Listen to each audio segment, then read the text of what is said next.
আপনারা এখন দেখছেন অমৃত ভগবত। সর্বজীবের আশ্রয় স্বরূপ অকারণ করুণা বরুণালয় শ্রী শ্রী শচীনন্দন নদিয়া বিহারী শ্রী গৌর হরি পরম পাবন পতিত উদ্ধারণ পতিত তারণ প্রেম চিন্তামণি দাতা শিরোমণি পরম কারণী পরম দয়াল শ্রী ছিল নিতাই চাঁদের মহা অনুকম্পায় শ্রী শ্রী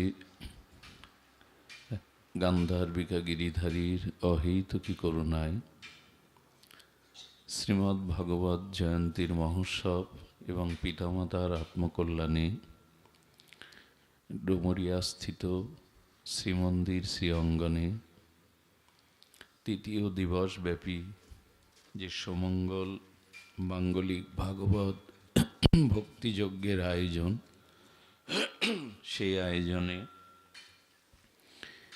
আজ এই হরিকথার মহামাহেন্দ্রক্ষণে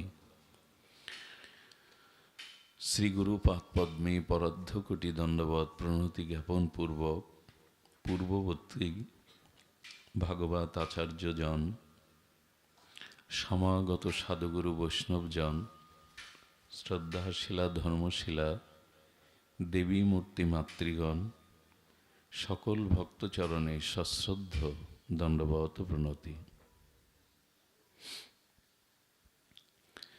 যথা কাঞ্চনতং জাতি কাংশস্য রস বিধানাথ তথা দীক্ষা বিধানেন দ্বিজতং জায়াতে নির্ণম।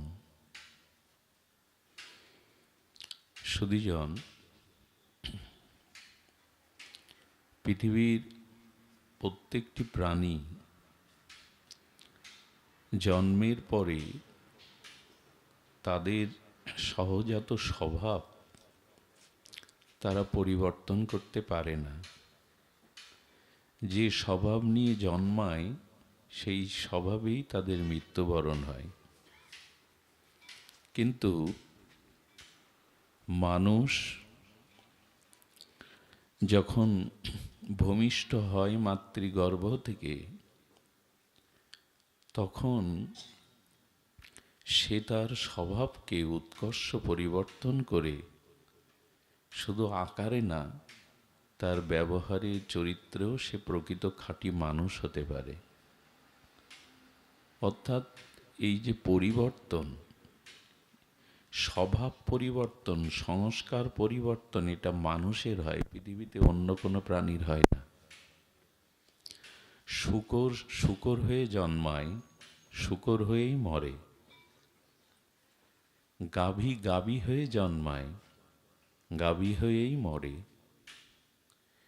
কিন্তু মানুষ জন্মের পরে সেই মানুষ মনুষ্যত্ব অর্জন করে, এমনকি দেবত্ব অর্জন করে সেই জগৎ থেকে চলে যেতে পারে। এই পরিবর্তন বা সংস্কার অন্য পশু পাখি জীবজন্তুর নাই, একমাত্র মানুষের আছে। এই জন্য কোথাও কি শুনেছেন যে হিংস্র জীবজন্তু পশু পাখির জন্য ভাগবত পাঠের আসর হয়? মানুষের জন্য ভাগবত পাঠ কেন? পাঠ এই জন্য যে তাদের সংস্কারের প্রয়োজন হয় না। তারা যে সংস্কার নিয়ে জন্মেছে ওই সংস্কার নিয়েই তাদের চলে যায়। তাদের পরিবর্তন হওয়ার, সংস্কার হওয়ার প্রয়োজন নাই। কিন্তু মানুষ হস্তপদ বিশিষ্ট হয়ে জন্মায়, এই মানুষকে সংস্কার হয়ে মানুষ হতে হয়, মনুষ্যত্ব অর্জন করতে হয়। ধ্যান দিয়ে শুনুন, কাউকে প্রণাম করলে গুরুজন, আচার্যজন, মহাপুরুষরা বলে কি আশীর্বাদ করব? তো বৃদ্ধজনেরা বলেন ওকে আশীর্বাদ করুন, ও যেন মানুষ হয়। সাধু যদি বলে দুটো হাত দুটো পা, ও তো মানুষ, হাতি ঘোড়া না, আমি আবার ওকে মানুষ হওয়ার আশীর্বাদ কেন করব? তো মানুষ। হলো আকারে মানুষ, কিন্তু যাতে প্রকৃত মানুষ হতে পারে আপনি ওকে সেই আশীর্বাদ করুন।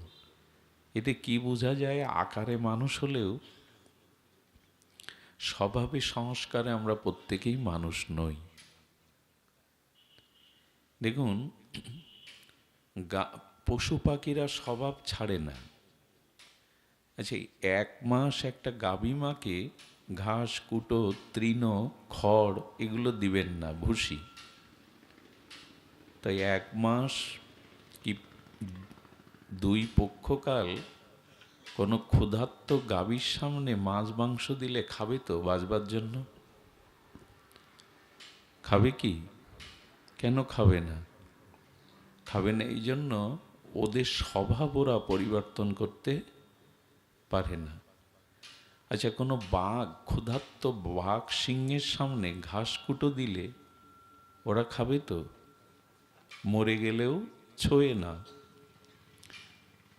মানুষ সব খায়, এদের কোনো বাধা নিষেধ, যেন মানুষকে বলা হয় সর্বভুক প্রাণী, এরা সব খায়।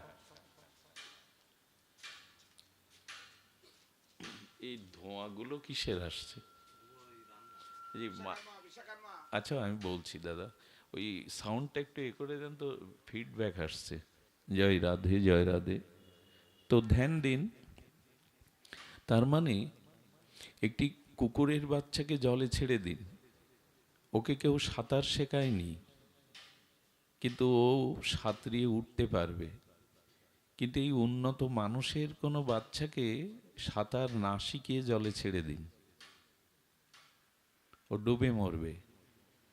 মানুষকে তার মনুষ্যত্বটা অর্জন করতে হয়, পশুদের তা করতে হয় না। ওরা পশু হয়ে জন্মায়, পশু হয়ে মরে। এখন আমাদের জানতে হবে যে আমরা এই যে মনুষ্য আকার বিশিষ্ট হয়ে এসছি, তা আমাদের মধ্যে প্রকৃত মনুষ্যত্ব কি করে অর্জন হবে? এই অর্জনের প্রথম সংজ্ঞা হলো, দেখুন আমাদের সংস্কারের, কারণ অনন্ত জন্মের একটা সংস্কার আমার মধ্যে রয়ে গেছে। আর সেই সংস্কারটা কেমন জানেন? প্রবৃত্তির দিকে, ভোগের দিকে। একটু কষ্ট হলেও, কষ্ট পেলেও কথাটি একটু ধ্যান দিয়ে শুনুন। আমাদের স্বভাব প্রয়াত ভোগের দিকে, প্রবৃত্তির দিকে, ভোগাসক্তির দিকে। প্রায়শ আমরা ত্যাগ বৈরাগ্যের দিকে যেতে পারি না। জলের গতি যেমন স্বাভাবিক নিম্নগামী, আমাদের মনের গতি, আমাদের সংস্কার স্বভাবের গতি নিম্নগামী। কারণ বহু জন্ম তো সাধন ভজন করিনি, বহু জন্ম নিজের উদ্ধারের জন্য জ্ঞান বৈরাগ্যের চর্চা করিনি। এজন্য জন্ম জন্মান্তরের জমাট বাঁধা সংস্কার কুসংস্কার হয়ে ভোগের দিকে যায়। কেমন জানেন? লক্ষ্য করুন, যদি দৃষ্টান্তে বলা যায় যে আপনি কাল থেকে প্রসাদভোজী হয়ে যান, কাল থেকে একটু শাক, লতাপাতা, একটু ডাল ডাল্লা ভগবানকে দিয়ে প্রসাদভোজী হয়ে যান, 6 মাসে আপনি অসুস্থ হয়ে যাবেন। তার মানে মন ওগুলো ছাড়েনি, মন ওই খাদ্যগুলো ছাড়েনি। আপনার উপরে চাপিয়ে দিলাম, আপনি ওই করতে গিয়ে দুর্বল হয়ে পড়লেন, অসুস্থ হয়ে পড়লেন। ডাক্তার বলল না, আপনাকে একবার ছেড়ে দিতে হবে। কিন্তু যদি বলা হয় আপনি আমিষ, মাছ, মাংস এগুলো খেয়ে যান, ওইটা খেতে কষ্ট হবে না নিরামিষ খেতে কষ্ট হবে? কাল থেকে আপনি মাছ মাংস খাচ্ছেন, আমিষ খাচ্ছেন, খেয়ে যান, ওটাতে কারো কষ্ট হবে না। কিন্তু যখনই ভগবানের প্রসাদ পেতে বলা হবে, তখনই আপনি 1-2 মাস 6 মাস বাদে অসুস্থ হয়ে যাবেন। এর কারণ কি? দুটোই তো খাদ্য।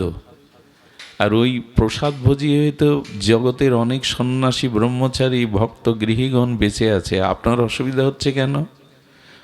অনেক জন্ম এই খাদ্যটা খাওয়া আমার অভ্যাস নাই, ওইটা আছে। লক্ষ্য করবেন, এই জন্য আমাদের সংস্কারটা ঠিক উন্নত না। আমাদের সংস্কার অত উন্নত না, কারণ পূর্ব আমাদের এই সংস্কার নাই।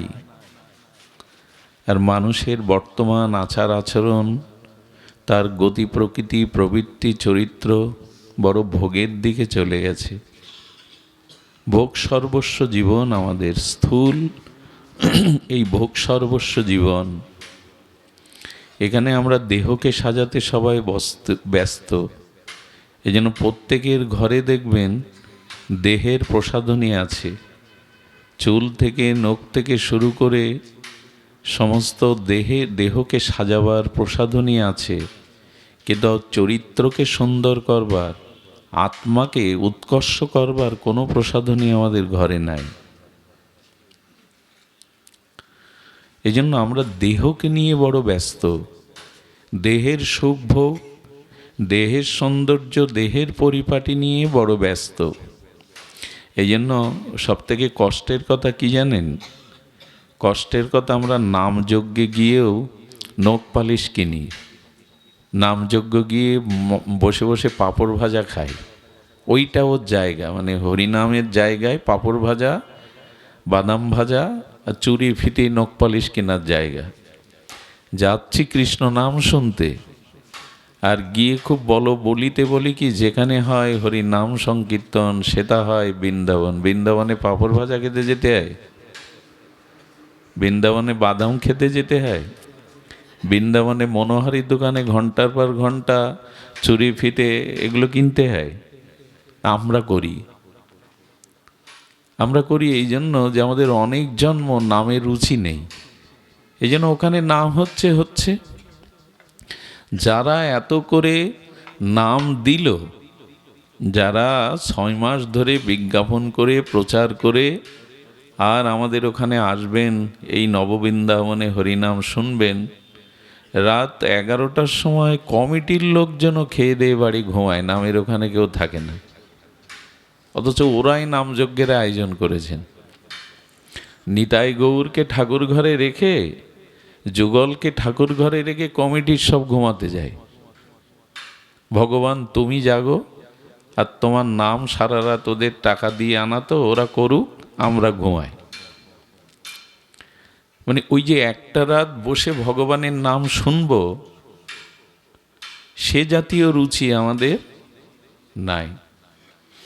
এইখানে আপনাদের অনেকের অলসতা আসবে, কারো ঝিমানো আসবে, কারো এই কঠিন শীতে একটু শরীর জড়সড় হয়ে যাবে।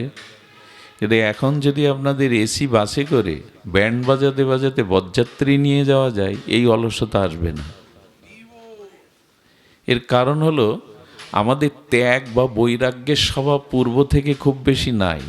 অনেক জন্ম এরকম ভোগ করেছি, দেহ ভোগ করেছি, দেহ সুখের চিন্তা করেছি। এই জন্য আমাদের ঠিক ওই সংস্কারটা সহজে সবার আসে না।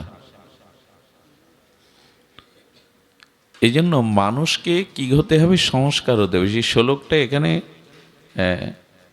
লক্ষ্য রেখে শুনুন। যথা কাঞ্চনতাং জাতি কাংশস্য রসবিধানাত। আহা, কি অপূর্ব কথা বলেছেন। বলছেন যে দেখুন, কাঁসার থালাগুলো অনেক সময় ময়লা জমে যায়, তার চকচকে উজ্জ্বল বর্ণ ঢেকে যায়। তো তেঁতুল এই বস্তুর রস দিয়ে বা তেঁতুল দিয়ে যখন ওটা মাজেন, তখন সোনার মতো চকচক করে, উজ্জ্বল। ওই রংটা ওর মধ্যে ছিল, কিন্তু যে ময়লাটা জমে গেছে, হ্যাঁ, আপনি ওই তেঁতুলের কটু রসাদি দ্বারা যখন মার্জন করলেন, তখন তার মলিনতা ঘুচে গিয়ে স্বর্ণবর্ণের মধ্যে উজ্জ্বল রং ওর মধ্যেই তো ছিল। রংটা অন্যখান থেকে এনে প্রকাশ করা হয়নি, কিন্তু ওই রংটা নানান মলিনতায় ঢাকা ছিল। এই তেঁতুল রূপ কটু রস দিয়ে মার্জন করলেন, তাতে সোনার মতো চকচক রং বেরিয়ে গেল। আমাদেরও অনেক জন্মের এই মনে কামনা বাসনা ভোগ ওইগুলো ময়লা জমে গেছে। এখন শ্রীগুরু কৃপা, মন্ত্র কৃপা, হরিনামের কৃপা, হরি কথার কৃপা কর্ণ দিয়ে যদি ওইটা মার্জন করতে পারেন, তখন মনুষ্যত্বের রং বেরিয়ে পড়বে। আপনার ভিতরে মনুষ্যত্বটা বেরিয়ে পড়বে, তখন উজ্জ্বল রং হয়ে যাবে।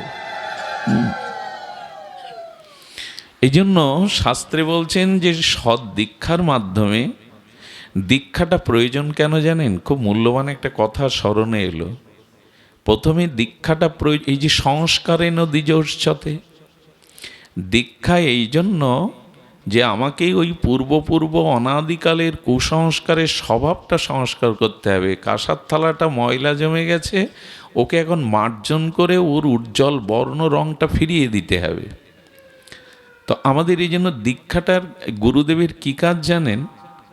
বৃন্দাবনে দুজন মহাত্মা একটা কুঠিরের মধ্যে দরজা জানলা আটকে ভগবত কথা বলছেন। বাইরের কাউকে শোনানোর তো তাদের ইচ্ছা না, তারা অন্তরঙ্গে রাধা মাধবের নাম রূপ লীলা মহিমা এই আস্বাদন করছেন। একটা চড়ুই পাখি বাইরে থেকে কোন ফাঁসা দিয়ে ঢুকে ওর মধ্যে আটকে গেছে। অন্ধকার কুটিরের মধ্যে আটকে ছটপট করছে, এপাশ ওপাশ করছে, বেরিয়ে যাওয়ার চেষ্টা করছে, পাচ্ছে না, হাঁপিয়ে যাচ্ছে। এরকম হয়তো ঘরে ঢোকে না চড়ুই পাখি? তো ওর মধ্যে এক মহাত্মা লক্ষ্য করেছে, করে গিয়ে আস্তে আস্তে দরজাটা খুলে দিল। ও তখন এই বদ্ধ অন্ধকার এই রুদ্ধ দুয়ারের মধ্যে থেকে মুক্তির আনন্দে উড়ে গেল। পাশের যিনি মহাজন ছিলেন তিনি বললেন, ওই চড়ুই পাখিটার আজ থেকে আপনি গুরুদেব। এটাই গুরুদেবের কাজ। আমার মতো জীব এই সংসার খাঁচাতে কত জন্ম ধরে ছটপট করছে, বেরোতে পারছে না, আটকে আছে। যিনি এই বন্ধন থেকে, এই ভববন্ধন থেকে, এই সংসাররূপ কারাগার থেকে আমাকে মুক্তি দিয়ে গোবিন্দচরণে পৌঁছে দিতে পারেন, এটাই শ্রী গুরুদেবের কাজ, এটাই শ্রী গুরু মহারাজের কাজ। এই পাখিটাকে মুক্ত করে দিল। আমাদের এই জন্য শ্রীগুরু চরণে যেতে হবে, সাধুগুরু বৈষ্ণবের কাছে যেতে হবে, হরিকথা হরিনাম গ্রহণ করতে হবে। কারণ ময়লা জমেছে অনেক জন্মের, আমাদের রুচিটাই নষ্ট হয়ে গেছে। আপনার সন্তান বা স্বামী আজ 2 লাখ টাকা আয় করেছে, ওইটা আপনাকে গুনতে দেয়া হবে। আপনি 2 ঘন্টা বসে টাকাগুলো সাইজ করে গুনতে গিয়ে আপনার অলসতা আসবে না, অরুচি আসবে না। কিন্তু যদি বলা হয় আধা ঘন্টার নামের মালা নিয়ে নাম করতে, তখন রুচি আসবে না, ঘুম আসবে, অলসতা আসবে। তার মানে কি? তার মানে বিষয়ের প্রতি রুচিটা আমাদের অনেক জন্মের, হরিনামের প্রতি, হরিকথার প্রতি, সাধনার প্রতি রুচিটা নাই। এই জন্য সংস্কার আসতে হবে। হরিকথায় যারা আসেন তাদের সংস্কার হয়। সংস্কার হয় কেন জানেন? হরিকথা হলো দর্পণ, ভাগবত হলো দর্পণ, মানে আয়না। আয়না আমাদের সব থেকে বড় উপকার কি করে জানেন? আয়না আমি যেমন, আমাকে সেরূপ দেখায়, ভুল দেখায় না। আয়না ঠিক আমি যেমন, তার মানে আমার মুখে যদি কোনো অসুন্দরতার কালো চিহ্ন থাকে, আয়না কি করে? দেখিয়ে দেয়। আমি যদি সুন্দর হই তো আমাকে সুন্দর দেখায়, আমি যদি অসুন্দরও সেজে যাই, আয়না আমাকে ও সঠিকটা দেখায়। এই জন্য আয়নার এক নাম দর্পণ, আর দর্পণকে বলা হয় বিবেক।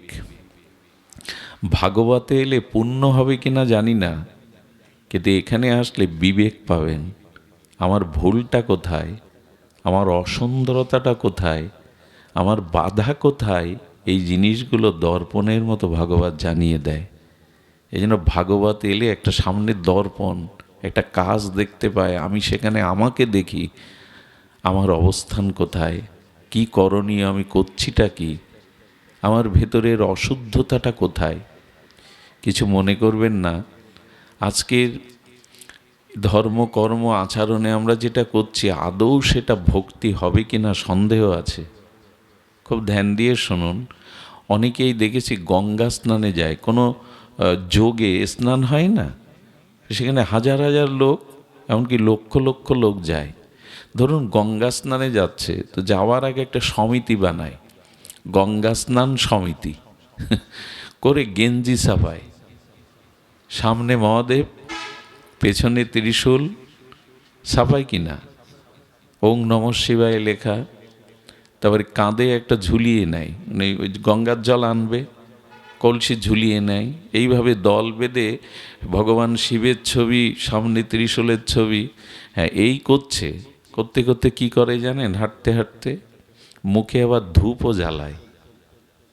এখানে শিব মানে বুকে শিব, পেছনে ত্রিশূল, এটা জলের পাত্র নিয়েছে, হর হর মহাদেব বলতে আবার ধূপ ধরায়।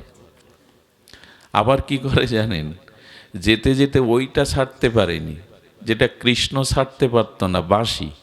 আমরাও এখন রাত দিন ঘুমের মধ্যেও বুকে করে রাখি একটা জিনিস। কৃষ্ণ ঘুমিয়ে পড়লেও বাঁশি রাখতো বুকে, আমরা এখন ঘুমাই বুকে করে একটা জিনিস। তো ও করে কি জানেন? এপাশে শিব, এপাশে ত্রিশূল, আর এই কাঁধে রয়েছে ঘট গঙ্গা জল আনার। এবার কি করে জানেন? মোবাইলটা নিয়ে ঘাড় বাগায়। কি গো ছেলেটা কি করছে? বাড়ি সব ঠিকঠাক আছো তো? চিন্তা করো না আমার জন্য। হ্যাঁ, ওইখানে বসে গল্প করছে, এরকম ঘাড় বেঁকিয়ে, এক হাতে তো এইটা।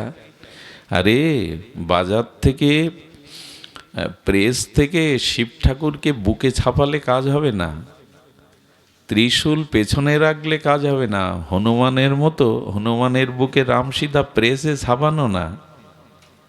হনুমানের বুকে যে রাম সীতা, ওটা প্রেস থেকে ছাপানো। এই সব তাল আমাদের। হ্যাঁ, বৃন্দাবনে গেছি বাবা, বৃন্দাবনে গিয়েও 10 বার। আমার সাথে একবার একটা লোক গিয়েছিল, লোকটা দাবি করলো যে আমি আপনাদের সাথে একবার যাব। কি বলবো আপনাদের, 20 বার করে তার গিন্নির সাথে ওই লাইভে কথা বলে, 20 বার। আরে বাবা তুই বৃন্দাবনে গেছিস কেন? হ্যাঁ, আমরা এখন সংসার, উপাসনা কাকে বলে জানেন?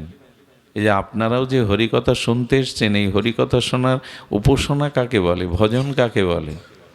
উপযুক্ত আসনা, ইতি উপাসনা। উপ মানে নিকটে, আর আসনা মানে নিকটে বসা। অর্থাৎ যার উপাসনা করছি তার চরণে, তার নাম রূপ লীলার কাছে বসে থাকা। এখন আমি মন্দিরে গিয়ে যদি ছেলের চাকরির জন্য ভাবতে থাকি, ঠাকুর ছেলের চাকরিটা হোক, এটাই হোক, তো আমি ছেলের চাকরির মধ্যে আছি না গোবিন্দের চরণের নিকটে আছি, না চাকরির নিকটে আছি? কোথায় আছি? বোঝা যায় কি শব্দগুলো? উপাসনা মানে নিকটে বসা।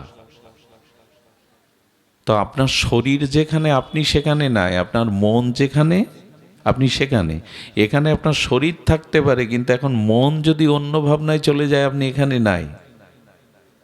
শরীর যেখানে, ওইখানে আপনি থাকেন না, যেখানে আপনার মন থাকে সেখানে আপনি থাকেন।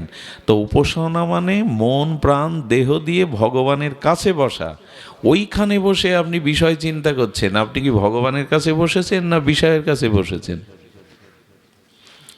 এই জন্য উপাসনা আচরণ করছি বটে আমরা, কিন্তু কি করছি তা জানি না। শিব ঠাকুর পার্বতীকে বলছেন, পার্বতী আজকে গঙ্গা স্নানের যোগ।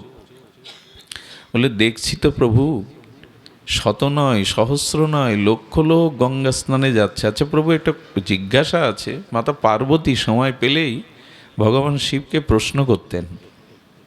আর ভগবান শিব এই ভাগবত বলেছেন কেন জানেন? মানুষ ভুলে গেছে, তাই ভগবান শঙ্কর এই ভাগবত তত্ত্ব, রামচরিত মানস, এগুলো জগতে উনি বলেছেন। তো পার্বতী বলছেন, গঙ্গা স্নানে প্রভু পাপ নাশ হয়। আপনার মস্তক থেকে গঙ্গার স্রোতধারা বইছে, গোবিন্দের চরণচ্যুতা। তা গঙ্গা স্নানে, দর্শনে, বন্দনায় পাপ দূর হয়? বলে হ্যাঁ দূর হয়। গঙ্গা দর্শনে, স্পর্শনে, অবগাহনে পাপ দূর হয়। বললেন পাপ যদি গঙ্গা স্নানে দূর হয় প্রভু, তাহলে ভারতবর্ষ পাপীর সংখ্যা থাকার কথা না তো। কারণ গঙ্গায় তো ওরা চ্যান করে, যারা গঙ্গার তীরে বাস করে। কলকাতার লোকজন চ্যান করে না গঙ্গায়?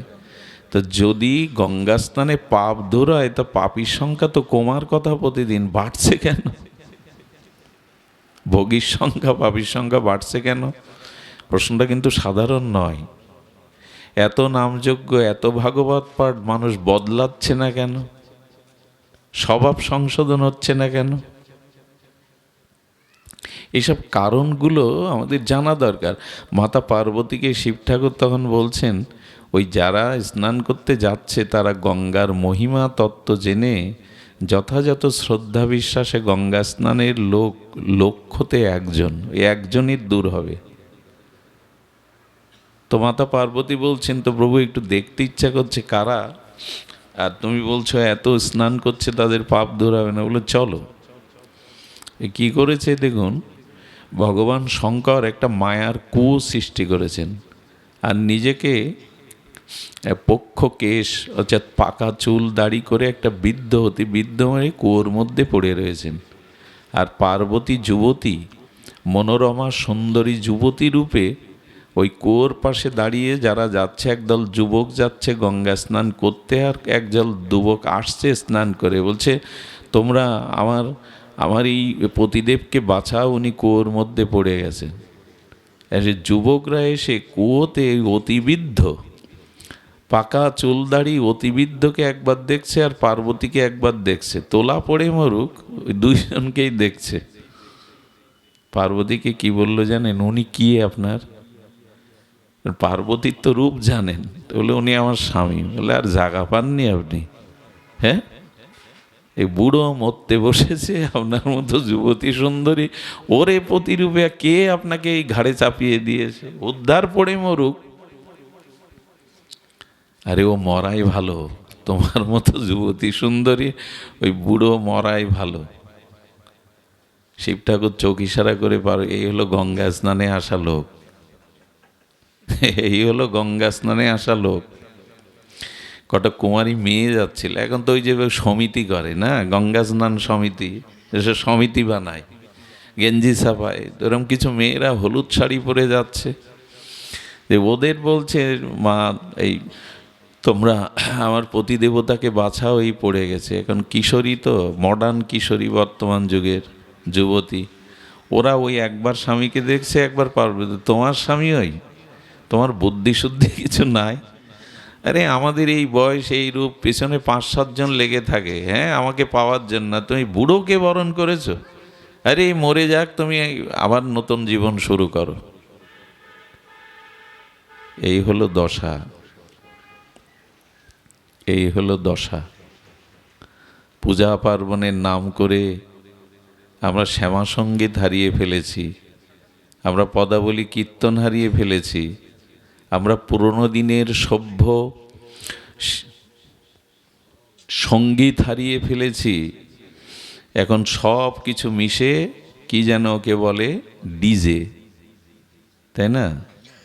পূজা পার্বণে প্যান্ডেলে এখন যান, এই ডিজেতে যে কি গায় বুঝতে পারেন? কি গায় বা কি বলে বুঝতে পারেন? কিন্তু ওই চল এখন ডিজে। আর এতে কি হয় জানেন?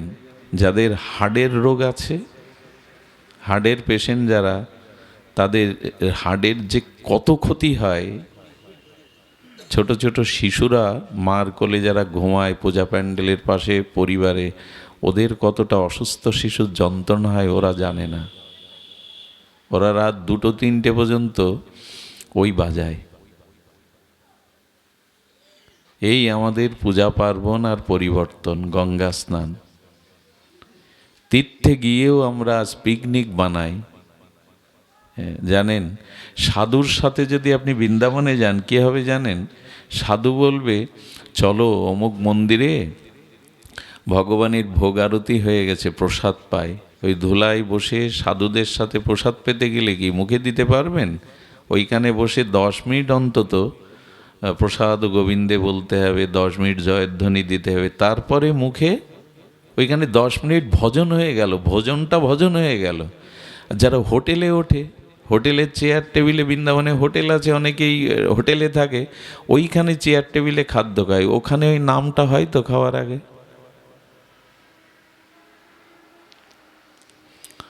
এখন আমরা সব আত্মীয় স্বজন নিয়ে, বন্ধু বান্ধব নিয়ে বৃন্দাবনে যাই, জুতোও খুলি না। যেখানে গোবিন্দ পায়ে জুতা দেননি, রাধারানী চরণে জুতা পরেননি, ওইখানে জুতো পায়ে দিয়ে হাঁটি ব্রজে। ওদিকে বলি ব্রজের ধুলি, হ্যাঁ, এটা উদ্ধব ব্রহ্মা ভোজের ধূলি হওয়ার জন্য 60,000 বছর তপস্যা করেছেন, পাননি।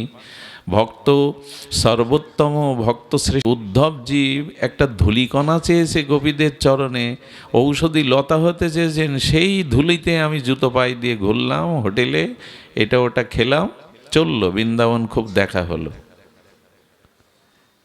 মানুষের সংস্কার হচ্ছে না, সব কিছুতে একটা সংস্কারের অভাব। এজন্য শুদ্ধ ভক্ত সঙ্গ করতে হবে আপনাকে, আর শুদ্ধ ভক্ত সঙ্গে শুদ্ধ ভাগবত শুনতে হবে। এছাড়া পরিবর্তনের কোনো সংস্কারের উপায় নাই। এখন চারিদিকটা আমরা আসতে গিয়ে দেখছিলাম কুয়াশায়, আমি তো প্রতি রাত্রেই সারাটা রাত কাটে রোডে, তো আসার সময় কুয়াশায় পথ দেখা যায় না, তখন একটা শব্দ মনে হয় আশা। এটা সূর্যের আলো ঢেকে দেয়, এটা অ্যাক্সিডেন্টের কারণ হয়ে দাঁড়ায়, এটা গাড়ি ঘোড়া চলতে পারে না। আমাদের মনের মধ্যেও এখন এই আশা, এটা জমাট বেঁধে আছে। এখন জ্ঞানের আলো, সূর্যের আলো প্রকাশ হতে পারছে না, আর সব অ্যাক্সিডেন্টের কবলে পড়ে যাচ্ছে, আমরা পথ পাচ্ছি না। তো কুয়াশাটা জমাট বেঁধে আসে, সুআশা আসে কিনা জানি না, কিন্তু কুয়াশাটা জমাট বেঁধে আছে। আপনাদের না হলে আমার মতো যারা, তাদের আছে। এই কুয়াশাটা কাটাতে হবে। এই কুয়াশা কাটার জন্য এই হলো ভাগবত। তাহলে আমরা কি বলছিলাম? যথা কাঞ্চনতং জাতি কাংশস্য রস বিধানত। ওই পুরনো কাঁসার থালাটাতে কটু রসবিশিষ্ট তেঁতুল দিয়ে মার্জন করলে যেমন সুবর্ণের মতো উজ্জ্বল চকচক বর্ণ হয়, তাতে মুখ দেখা যায়, স্বচ্ছ সুন্দর হয়ে ওঠে, তেমনি দীক্ষার মাধ্যমে, শ্রীগুরুদেবের চরণ আশ্রয়ের মাধ্যমে আমাদের এই ভগবত ভজনের দ্বারা নিজেকে মানুষ করে তুলতে হবে, সংস্কার করতে হবে। এই হলো প্রধান কথা, প্রথম কথা। আরেকটা জিনিস বলেছেন, দেখুন, এই ভজন এমন একটি বস্তু, এখানে আজকে আমাদের শিবদা যে জাতিতে জন্মেছেন, কে তাকে প্রণাম না করবে, কে তাকে শ্রদ্ধা না করবে, কে তাকে নিচু বলে জানবে? কারণ যেই ভজে সেই শ্রেষ্ঠ, যে ভজন করে, যে ভজে না সে শ্রেষ্ঠ না। দেখুন বলছেন, হরি ভক্তিবিন শুদ্ধ জ্যোতি কেন নয়, সপচ অধিক সেই নিচু দুরাশায়। ভক্তমালে কি বলছেন? হরি ভক্তিহীন শুদ্ধ জ্যোতি কেন নয়। জ্যোতি মানে সন্ন্যাসী, জ্যোতি মানে সর্বত্যাগী। তো বললেন হরিভক্তিবিহীন যদি জ্যোতি অর্থাৎ সন্ন্যাসী হয়, হরিভক্তিবিহীন, তার থেকে হরিভক্তি যার আছে সেই চণ্ডালও শ্রেষ্ঠ। হরিভক্তি যার আছে, ভগবানে যার ভক্তি আছে, সে চণ্ডাল হলেও জ্যোতি শ্রেষ্ঠ, সন্ন্যাসী শ্রেষ্ঠ। মূলত তো হরিভক্তি। সপচপি মহিপাল বিষ্ণু ভক্ত দ্বিজধিকা, বিষ্ণু ভক্ত বিহীনী না জ্যোতিষ্য সচাপিকা। কি অদ্ভুত এই শ্লোকে বলছেন যে চণ্ডাল যদি হরিভক্ত পরায়ণ হয়, তো হরিভক্তিহীন ব্রাহ্মণের থেকে সে শ্রেষ্ঠ। হরিভক্তিহীন যদি সপচ হয়, তবে তিনি নিচ, যে ভজে সেই শ্রেষ্ঠ। সুধীজন, এই জন্য ভজনটা প্রয়োজন, ভগবত ভজন প্রয়োজন। না হলে আপনি কোন কুলে জন্মেছেন, কত অর্থ আছে আপনার, এ দিয়ে আপনার শ্রেষ্ঠত্ব বিবেচনা হবে না। আর ভজন না করলে যেটা হবে, সেটা কর্মফলের থেকেও আপনি মুক্তি পাবেন না, কর্ম শেষ হয় না। ভজন না করলে, ভক্তি না আসলে কর্মও শেষ হবে না। যেমন সমুদ্রের জল মেঘ হয়ে আকাশে উঠল, আকাশ থেকে ঘন জমাট মেঘ হয়ে বৃষ্টি হয়ে জগতে এলো, আবার বিভিন্ন নালা দিয়ে, নদ নদী, খাল বিল দিয়ে সাগরে পড়ল, আবার সাগর থেকে মেঘ হয়ে আবার মেঘ জমাট হলো, আবার বৃষ্টি হলো, আবার সাগরে। এতে জল শেষ হচ্ছে? তেমনি কর্ম যতদিন আছে আপনাকে বারবার ওই কর্মফল ভোগের জন্য জন্মাতে হবে, ভোগ করতে হবে, আবার চলে যেতে হবে। শেষ কোথায়? বলো ভগবত ভজনে না এলে কর্ম ক্ষয়, কর্মের ফল ক্ষয় হবে না। আর ভজন না করলে, ভক্তি না এলে এভাবে আসা যাওয়া আপনার ফুরাবে না। আর এই যে ভগবানের মায়া, এটি কর্মের দ্বারা ছেদন হবে না, এটি ভক্তির দ্বারাই, ভজনের দ্বারাই এই মায়া রহস্যকে, কর্ম রহস্য আপনি ছেদ করতে পারবেন। খুব মূল্যবান দার্শনিক বিচার, যদি মন দিয়ে শোনেন। কঠিন একটা শীতের মধ্যে অলসতা আসতে পারে, আমরা সবাই কর্মজীবী মানুষ, তবু ধ্যানে থাকুন। হরি বাবা। সুধীজন, এই জন্য একটু ধ্যান দিয়ে শুনুন।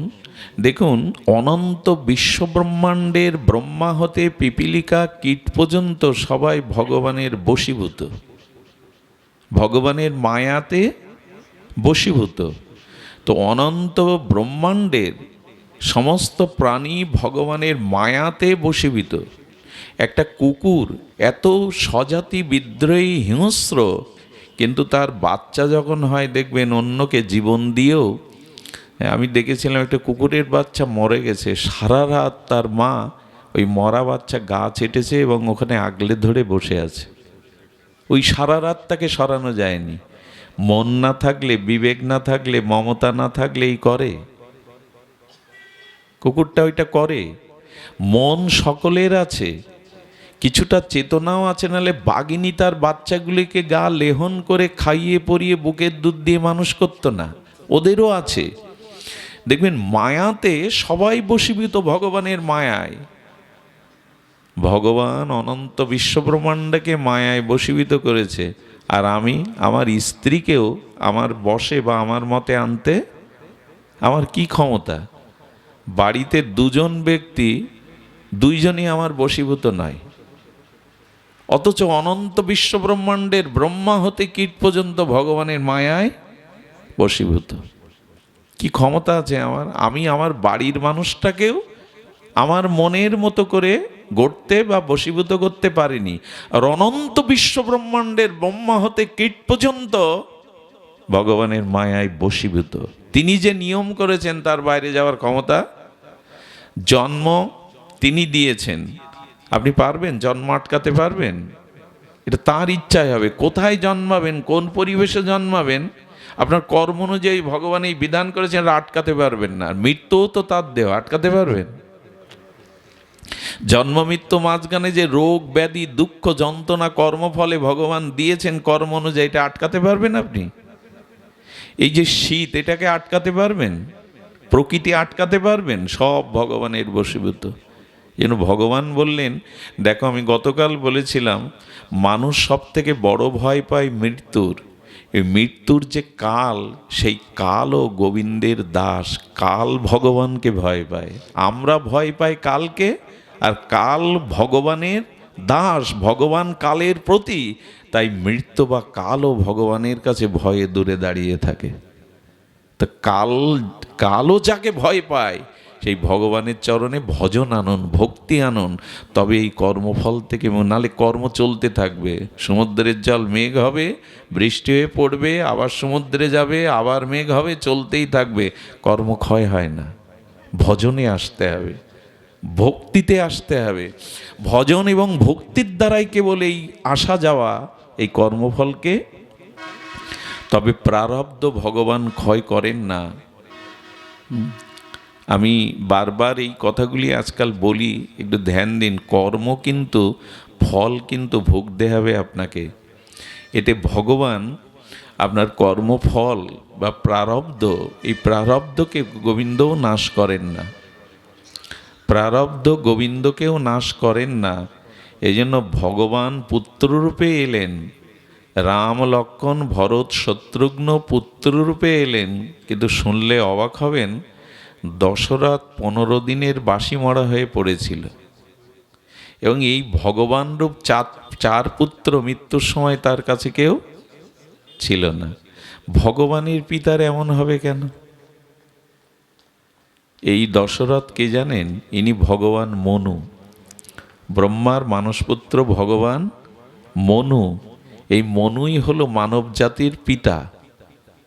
তা তিনি সেই মনু, ভগবান মনু, যিনি মনু সংহিতা রচনা করেছেন, মানব সংবিধান রচনা করেছেন সনাতনের, তিনি 1000 বছর ধরে নৈমিষারণ্য তপস্যা করে ভগবানের বর পেয়েছিলেন, যে বর দিয়েছিলেন যে তুমি বর চাও, বলেছিল পুত্ররূপে তুমি আমার কাছে আসবে।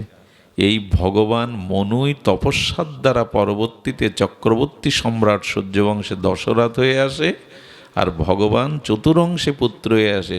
তো সেই ভগবান, আচ্ছা রামকে যদি, ভগবানকে যদি, রঘুপতিকে যদি আমরা প্রশ্ন করি তুমি স্বয়ং পূর্ণ ব্রহ্ম ভগবান, তো পিতার মৃত্যু হলো, তোমরা 4 জন কাছে নেই, আর মৃত্যুটা হলেও রামের কারণে, বনবাসে না গেলে দশরথ, তো ভগবান তোমার কারণে তোমার পিতা মারা যাচ্ছে, মা বিধবা হচ্ছে, তুমি আটকাতে পারোনি? এই প্রশ্ন করুন যে রামচন্দ্রের কাছে, ভগবানের কাছে। তুমি স্বয়ং ভগবান, তোমার কারণে তোমার পিতা মরবে, মা বিধবা হবে, তুমি ভগবান আটকাতে পারোনি? এর উত্তর কি? এর উত্তর একটাই, ভগবান যখন আবির্ভূত হন তখন নরলীলাতে যে লীলা করেন সেটা জগতের মানুষের শিক্ষার জন্য, আদর্শ স্থাপনের জন্য। এই দেখো, আমি ভগবান হলেও আমি আমার পিতার কর্মফলকে ক্ষয় করতে পারিনি, আর তা আমি চাইও নি, কারণ আমি শিক্ষা দিতে এসেছি জগতে। হ্যাঁ, নরলীলা কৈবল্যং, আমি লীলার দ্বারা জগৎকে শিক্ষা দিতে এসেছি, কারণ আমার পিতা জীবনে একটা মহা ভুল করে বসেছিল। এত তপস্যা করলেও, আমাকে ভগবান রূপে পেলেও ভুলটা হলো, তুমি যে হরিণ জল খাচ্ছে কি মানুষ জল নিতে এসছে এটা জেনে বান ছাড়বে না? আপনি একটা বান মারবেন কারোর গায়ে, তো সেটা জেনে, এই জন্য বললেন মন যা বলে তাই করতে যেও না, শাস্ত্র মতো চলো, গুরু আজ্ঞা মেনে চলো। অনেকেই আজকাল একদল আছে, আমার মন যা বলে, আমি লোকের কথা শুনতে যাব কেন, আমার মন যা বলে। এই মন যা বলে তাই যদি করতে চান, তাহলে আর আপনাকে বাঁচানো যাবে না। নির্ঘাত আপনার জন্মের অধঃপতন অপেক্ষা করছে আগামী জন্মে। মনোমতো চলতেছেন না, সাধুগুরু বাক্যকে মান্যতা দিয়ে চলুন, তা না হলে কিন্তু জীবন শেষ। দশরথ, তুমি যে বাণটা ছাড়বে দেখবে না ওটা হরিণ কিনা মানুষ কিনা। পিতামাতার ভক্ত এই অন্ধপুত্র, অন্ধের পুত্র, ঋষির পুত্রকে, যার নাম শ্রবণ কুমার বলা হয়, ওনাকে রামচরিত মানুষের নাম দিয়েছেন শ্রবণ কুমার, তাকে মেরে দিল। ওই সময় অন্ধ মুনি আর তার স্ত্রী এই পুত্রকে মারা যাওয়ার আগে একটা অভিসম্পাত করেছিলেন, দশরথ আমার একমাত্র বাজবার ধনকে এমনি করে তুমি অজান্তে বান মেরে কেড়ে নিলে, তোমাকেও পুত্রশোকে ভগবান জগৎকে দেখাচ্ছেন কর্মফল আমিও ক্ষয় করি না, কর্মভোগ দেহায় জীবের।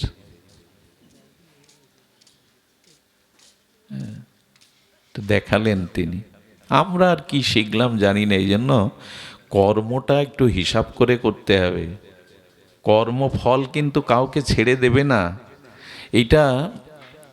এইটা আমাদের একটু সতর্ক হতে হবে। আর দেখুন, আপনার সব ইচ্ছা পূর্ণ হবে এমন নয়। একদল মানুষ আছে, আমরা আছি, ভগবানের কাছে শুধু ওই নিজের ইচ্ছা পূরণের জন্য ছুটে যায়, এই করো তাই করো, আমার এই প্রয়োজন। আচ্ছা, ভগবানের পিতা দশরথ কি চাইছিল? যে আমি রামকে রাজত্ব দিয়ে এবার ভজন সাধন করব। কানের পাশে চুল পেকে গেছে, আয়নাতে দেখে গুরু বশিষ্ঠের কাছে বললেন। এখন দশরথের চাওয়াটা কত বড় চাওয়া, যে রামের মতো যোগ্য, শ্রীরামের মতো যোগ্য এমন একজনকে আমি এই ভরত বংশের সিংহাসনে বসাবো, তিনি প্রজাবৎসল, ন্যায়পরায়ণ আর গুণের আধার। আচ্ছা, রামচন্দ্রকে রাজ্যাভিষেকের ইচ্ছাটা দশরথের পূর্ণ হলো না, তো ভগবানের বাবার যদি ইচ্ছা পূর্ণ না হয়, আপনার আমার ইচ্ছা সব পূর্ণ হবে? এত আশা করা ভালো না। এই করো তাই করো, এই করতে গিয়েই জীবন গেল। এত দেখুন, যেটা পাওয়ার আপনি সেটা পাবেন, প্রারব্ধে যদি সুখ থাকে আর আপনি যদি 100টা দরজা খিল লাগিয়েও রাখেন, ওই দরজা ভেদ করে সুখ আপনার কাছে যাবে। আর যদি দুঃখ আপনার প্রারব্ধে থেকে থাকে তো আটকালে দুঃখ আটকাতে পারবেন না, ভেদ করে ঢুকবে। আর সব থেকে বড় কথা, আমার পরিস্থিতির জন্য কেউ দায়ী না। আমরা যে অন্যের দিকে আঙুল তুলি, আমার পরিস্থিতির জন্য আমার কর্মফলই দায়ী। এই জন্য কর্মটা সুন্দর করতে গেলে বিবেক দরকার, বিচার দরকার, সেটাও ভজন ছাড়া পাবেন না। সৎ দীক্ষা নিয়ে সাধু সঙ্গে ভগবত ভজন না করলে, হরি কথামৃতাদি শ্রবণ না করলে আপনি বিচার পাবেন না, বিবেক পাবেন না। এই জন্য কর্মও সুন্দর করতে পারবেন না, কর্মও সুন্দর করা যাবে না। এই জন্য আমরা গতকাল বলছিলাম এই প্রসঙ্গটা বড় মার্মিক প্রসঙ্গ, যে দেখুন আপনি কাঁটার বীজ যদি কোনো ক্ষেতে বপন করেন, কাঁটার বীজ, তো যদি পরে মনে হয় আপনার না কাঁটা প্রয়োজন, না আমার ফুল প্রয়োজন, আমার ফুল প্রয়োজন, এই ভেবে যদি ওই কাঁটার বীজ লাগানো ক্ষেতে গঙ্গা জল ঢালেন, 7 দিন ভাগবত পাঠের আসর ফেলান, 2 দিন নামযজ্ঞ অষ্টকালীন কীর্তন দেন, ওখানে যদি সপ্তাহব্যাপী বৈষ্ণব সেবা দেন, কাঁটার বীজ ফুল হবে তো? এইসব করলেন যে 7 দিন ধরে, কাঁটার বীজ ফুল হবে বাবা? হবে না। ভগবত ভজন করেছেন, বৈষ্ণব সেবা দিয়েছেন, তার ফল আলাদা পাবেন আপনি এই সৎ কাজের, কিন্তু কাঁটার বীজ ফুল হবে না। গঙ্গাজল ঢাললেও, ওখানে ভাগবত পাঠ দিলেও হবে না। এই ভাগবত পাঠের ফল আপনি পাবেন সৎকর্ম করলে, কিন্তু পূর্বে যে ফাইল খুলে এসেছেন সেই ফাইলটা এখন ফলবতী হচ্ছে। এই জন্য আপনাদের কাছে অনুরোধ করব যে দেখুন, আমরা যেরূপ ভগবান কাউকে কাঁটা দিচ্ছেন, কাউকে ফুল দিচ্ছেন। এই কাঁটা মানে কষ্ট, দুঃখ, জরা ব্যাধি, আর কাউকে সুখে রেখেছেন। ভগবানকে যদি বলি তুমি নিরপেক্ষ তত্ত্ব, তুমি দয়াময়, করুণাময়, তুমি কাউকে কাঁটা দিচ্ছ, কাউকে ফুল দিচ্ছ কেন? ভগবান বলছেন আমি কাকে কাঁটাও দেই না, ফুলও দেই না, দুঃখও দেই না, সুখও দেই না, ওর যা পাওয়া সেটা বন্টন করে দেই। কি বললেন? ওর যেটা পাও না সেটা আমি বন্টন করে দিচ্ছি, আমি কাঁটা বা ফুল দিচ্ছি না। পিয়ন যদি কোনো দুঃসংবাদের চিঠি আপনার কাছে পৌঁছে দেয়, এটা পিয়নের দোষ? পিয়নের দোষ কি না, তার বন্টন করার দায়িত্ব। শুভ বা অশুভ সংবাদ তার বন্টন করার। ভগবান বললেন তোমার কর্ম অনুযায়ী ফলটা আমি তোমাকে দিচ্ছি, আমি দিচ্ছি না দুঃখ তোমায়। ভগবান কাউকে সুখ দুঃখ দেয় না, আমার পূর্ব কর্ম সেইটা ভগবান বন্টন করে দিচ্ছেন। আচ্ছা, এই যে লাইট জ্বলছে, এখানে বাল্ব জ্বলছে, এখানে বসে যদি আপনি জাল দলিল লেখেন, আর যদি এই বাবাজি মহারাজ এখানে বসে রামচরিত মানস পাঠ করে, তো ওই জাল দলিল আর রামচরিত মানস, একজন ভজন করছেন, একজন অপরের সর্বনাশ করছেন, এতে আলো দায়ী হবে? আলো দায়ী হবে? একটু কথা বলুন, হবে কি? আমরা সহজ করে করি আলোচনা, যদি বুঝতে পারে আলো দায়ী হবে না, উনি সাক্ষী স্বরূপ। তখন ভগবান আমার হৃদয়ে আছেন আত্মারূপে, উনি দেখছেন আপনি কি কি করছেন। আর ওই ক্যামেরা ফাঁকি দিতে পারবেন না। বাইরের ক্যামেরায় আপনার এই পোশাক আশাক রূপ উঠবে, হাড় রক্ত মাংস তুলতে গেলে, কিডনি তুলতে গেলে এক্স-রে ক্যামেরার উপর আরেকটা ক্যামেরা আছে, ওইটা ভগবানের কাছে আছে। আপনি মনে মনে যা ভাবছেন করছেন, ওই এক্স-রে ক্যামেরার মতো ভগবানের কাছে সব ক্যামেরা আছে। ভগবানের কানে একটা দুল আছে, ভগবানের কর্ণের দুল আছে, ওইটা দোলে দোলে আর বলে কি, প্রভু জগতের সব সংবাদ কে কি করছে আমি আপনার কানে দিচ্ছি। এই জন্য ভগবানের কানে সব যায়, আপনি কি ভাবছেন, কি করছেন। এই জন্য দয়া করে আমাদের কর্মটার মধ্যে সব থেকে একদম সহজ যদি একটা জিনিস আপনি কাল থেকে শুরু করতে পারেন, তবে কর্মের বন্ধন আর আপনি জড়াবেন না। সেই সহজ জিনিসটা হলো, আমার দ্বারা কোনো প্রাণী যেন ক্ষতিগ্রস্ত না হয়, আমার দ্বারা কারো যেন ক্ষতি না হয়। এই একটা জিনিস কাল সকাল থেকে একটু বিবেচনা করে চলুন বিবেক দিয়ে। কারণ কাউকে যদি কাঁদান, আপনাকে ওর কোটি গুণ কাঁদতে হবে।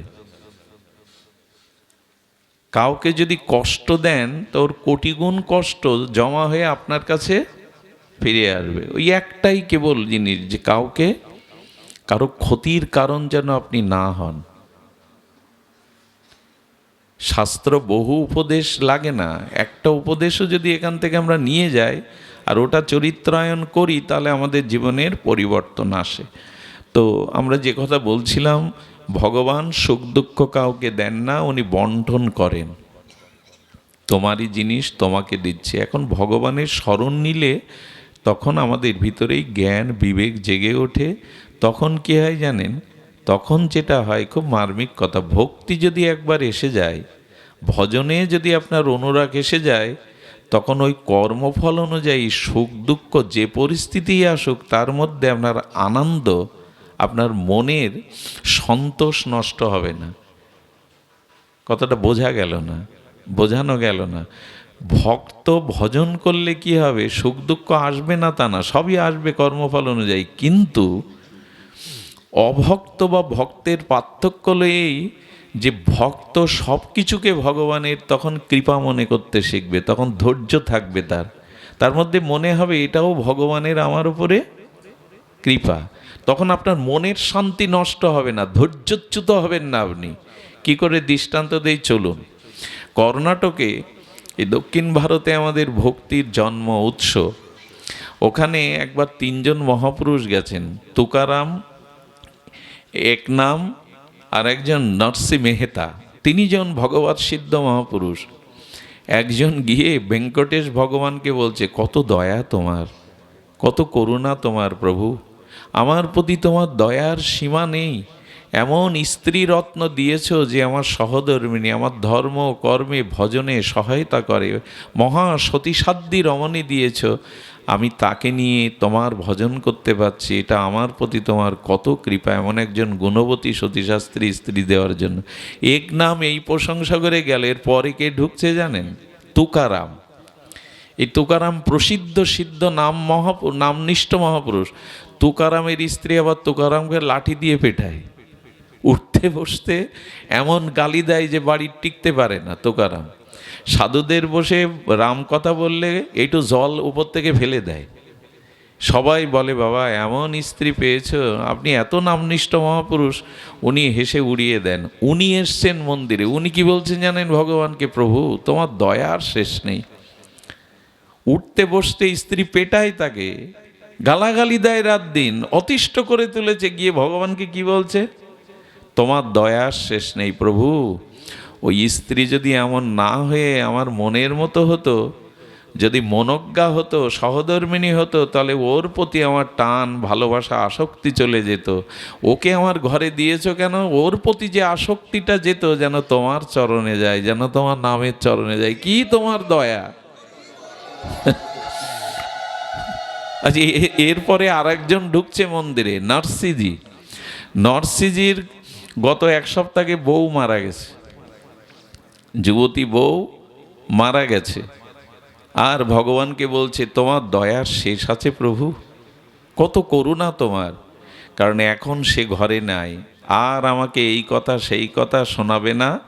এখন দিব্যি আমি একান্তে তোমার ভজন করতে পারবো, আর আমার বলবার মতো, জ্বালাতন করবার মতো। এই যে তিনটে দশা, তিনজন ভগবানকে ধন্যবাদ জানাতে গেছে।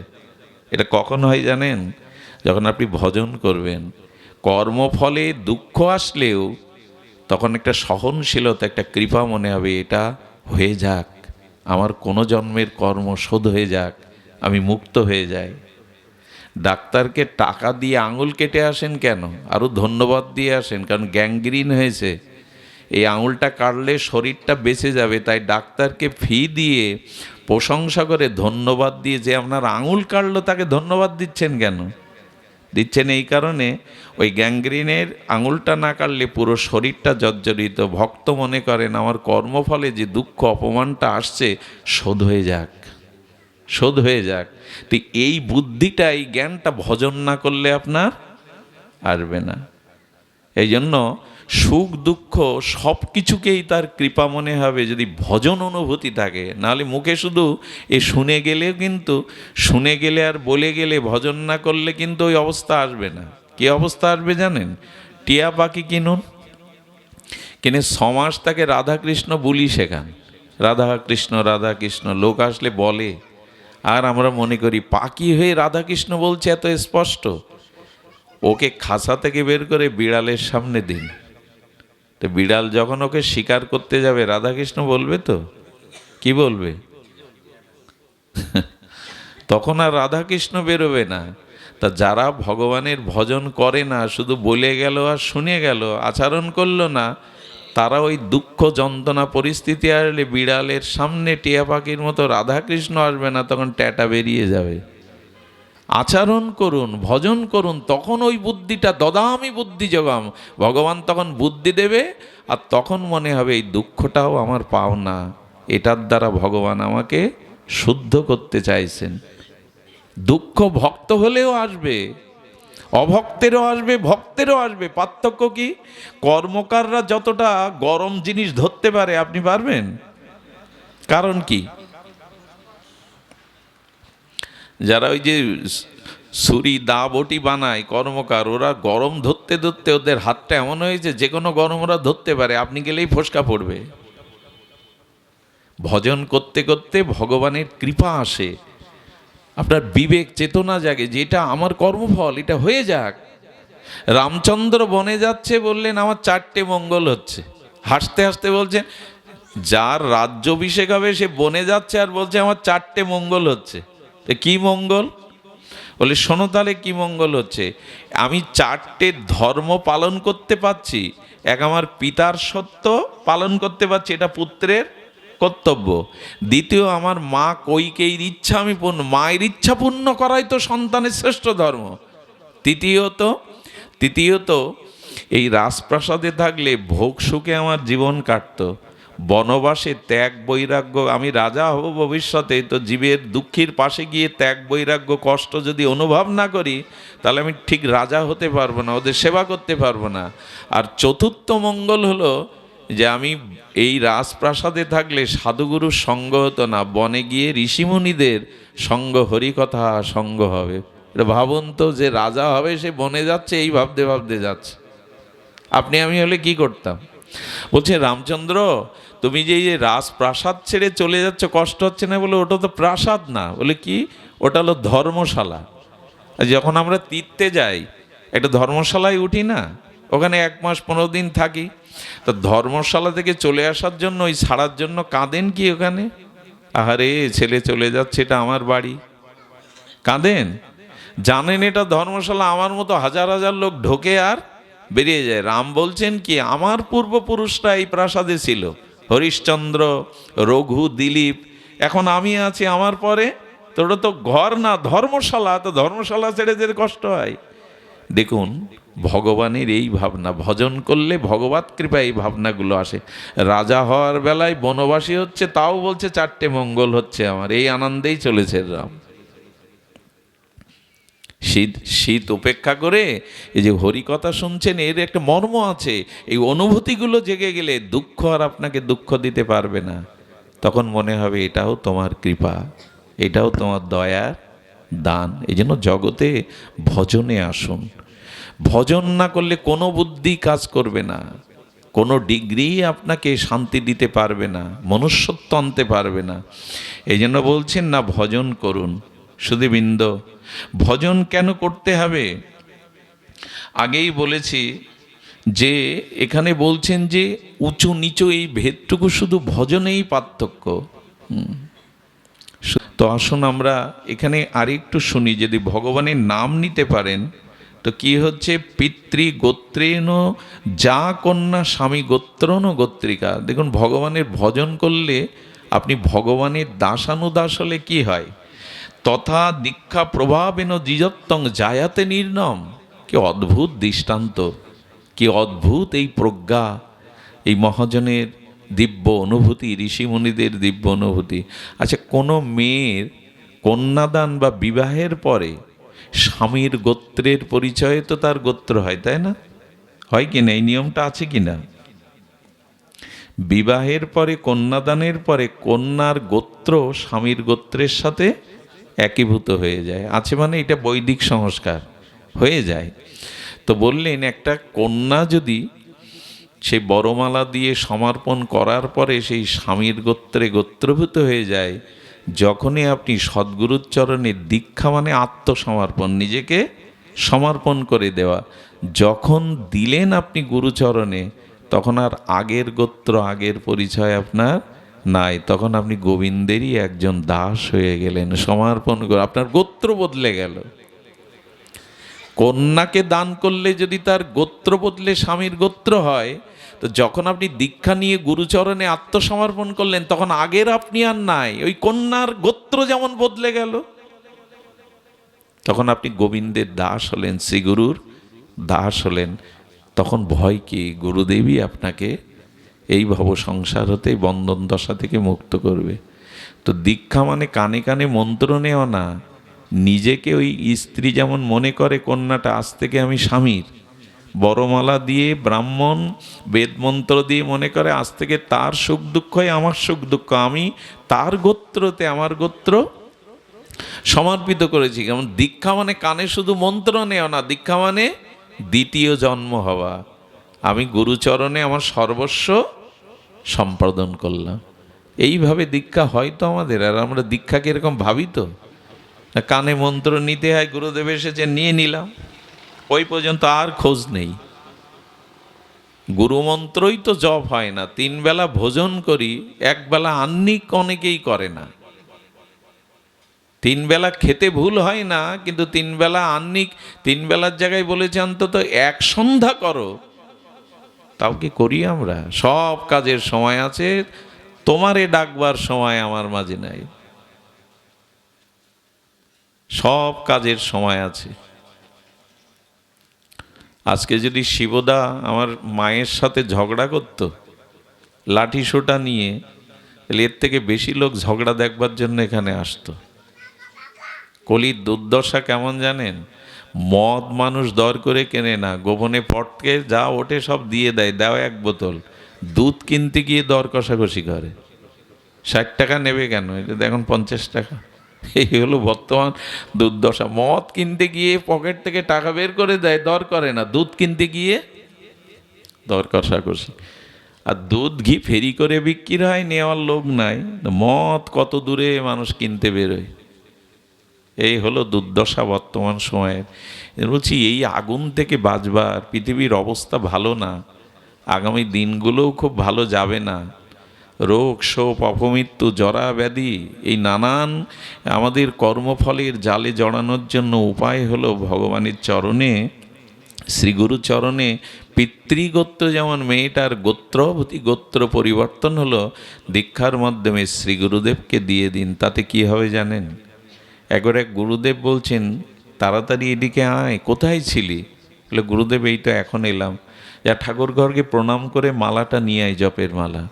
এ বলে ওই গাছতলায় বসে জপ করবে, আমি যতক্ষণ নাম বিশ্রাম না দিয়ে বলবো ততক্ষণ নাম বিশ্রাম দিবি না। সন্ধ্যা হয়ে গেল, খাওয়া নেই দাওয়া নেই, ওই জপ করছে করছে করছে, গুরুদেব আজ্ঞা না দিলে নাম বিশ্রাম দেওয়া যাবে না।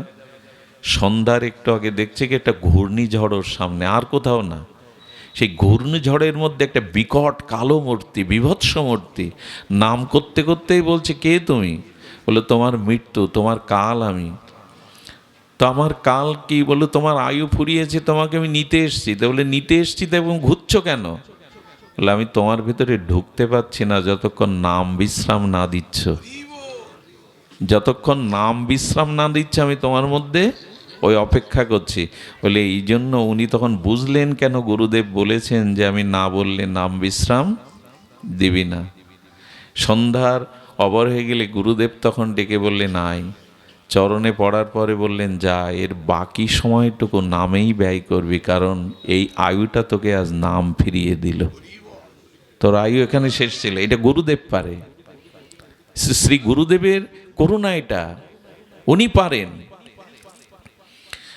একটা জিনিস শুনে রাখুন, স্বয়ং অপ্রকট ভগবানের থেকে প্রকট গুরুদেবে যদি আরো বেশি শ্রদ্ধা হয়, তখন আপনি পার পেয়ে যাবেন।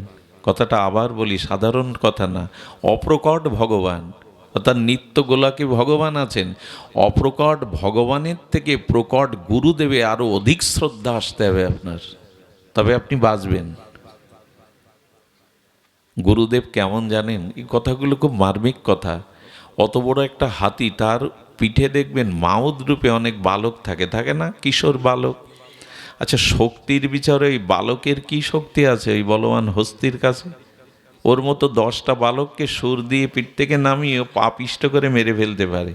কিন্তু ওই বালক ডান দিকে যেতে বললে ও ডান দিকে যাচ্ছে, বাজারে যেতে বললে বাজারে যাচ্ছে, বাগানের দিকে যাচ্ছে হাতি, ওকে ডান দিকে ফেরাচ্ছে কি দিয়ে জানেন? অঙ্কুশ দিয়ে। অঙ্কুশ জানেন তো, একটা লাঠির আগায় লোহার একটা শিক বাঁকা করা, ওইটা দিয়ে হাতিকে ডান দিকে সংকেত করে টান দিলে ওই দিকে যেতে বাধ্য। হাতি কি আর ওই লাঠির আগায় ওইটুকু লোহার এতে নিয়ন্ত্রণ হয়? কিন্তু ওইটুকু অঙ্কুশে বাধ্য। তেমন আমার মন বলবান হস্তির মতো কামনা বাসনা বিষয়ের দিকে যেতে চায়। যদি গুরুকরণ ঠিক ঠিক হয়, সদ্গুরুদেব হয়, তো গুরুদেবের নাম, গুরুদেবের চরণ, গুরুদেবের কৃপারূপ ওই অঙ্কুশ আমাকে অন্য পথে যেতে দেবে না, ভগবানের পথেই নিয়ে যাবে। অঙ্কুশ, ওইটুকু অঙ্কুশ গুরুদেব এটা পারেন। এই জন্য দীক্ষাটা নিতে গেলে আগে সৎ গুরুদেবের, ইনি সত্য সত্যই শাস্ত্র অনুযায়ী শ্রীগুরু পাদপদ্মের লক্ষণ আছে কিনা এইটা জেনে দীক্ষা টিক্ষা নিতে হবে। দীক্ষা যদি সদ্গুরুদেবের চরণে হয় তখন কি হয়? ওই যে পিতৃ গোত্রে যথা কন্যা অবিবাহে থাকে, বিবাহ হইলে স্বামী গোত্র প্রবর্তকে, তথা বিষ্ণুমন্ত্র দীক্ষামাত্রে শ্রেষ্ঠ হয়, নিচত্ব শূদ্রত যেদি দ্বিজত্বে পায়। এই দীক্ষার মাধ্যমে আপনার সংস্কার হবে, আপনি ভগবানের পরম কৃপা লাভ করবেন। আর দীক্ষার মাধ্যমে গুরুদেব যে মন্ত্রটা দেয়, যে হরিনাম আমার কানে দেয়, তখন এটা ফলবতী হয়ে যায়। জন্নাম দেহ শ্রবণান কীর্তনাৎ যত প্রবাহনাথ যত শরণ দপি কর্ষিত, সদপি সদ্য সবনয় কল্পতে কুত পুনস্তে ভগবাদ দর্শনম। কি অপূর্ব শ্লোক দিয়েছেন এখানে, লক্ষ্য করুন। কপিল রূপী ভগবান বিষ্ণুর উদ্দেশ্যে মাতা দেবাহতীর স্তুতি প্রসঙ্গে বললেন, চণ্ডালও যদি কদাচিৎ শ্রী হরির নাম গ্রহণ শ্রবণ করে, কীর্তন করে, সংবোধন করে অথবা স্মরণ করে, সে তৎক্ষণাৎ সূচিপ্রাপ্ত হয়। নামের এমন মহিমা। কি বলেছেন জানেন? বলছেন ষোড়শী বাষ্পেয় অতিরাত্র আপ্তকাম নামক 7টি স্রোতযজ্ঞ, এই স্রোতযজ্ঞ নিমিত্তে যদি যজ্ঞও হয়, তবু বললেন ভগবানের এক নামের তুলনায় কোটি অশ্বমেধ যজ্ঞ সমান নয়। এই জন্য গুরুদেব যে নাম দিয়ে দেয়, সেই নামটি দয়া করে গ্রহণ করুন, চর্চা করুন। অনেক বলে গুরুদেব কাছে নাই, গুরুদেব অপ্রকাট হয়ে গেছেন, আবার একটা গুরু বদলায়, গুরুদেব কাছে না। আরে গুরুদেব তো আছেন তোমার মধ্যে, ওই মন্ত্রের মধ্যেই আছেন, ওই নামের মধ্যেই তিনি আছেন।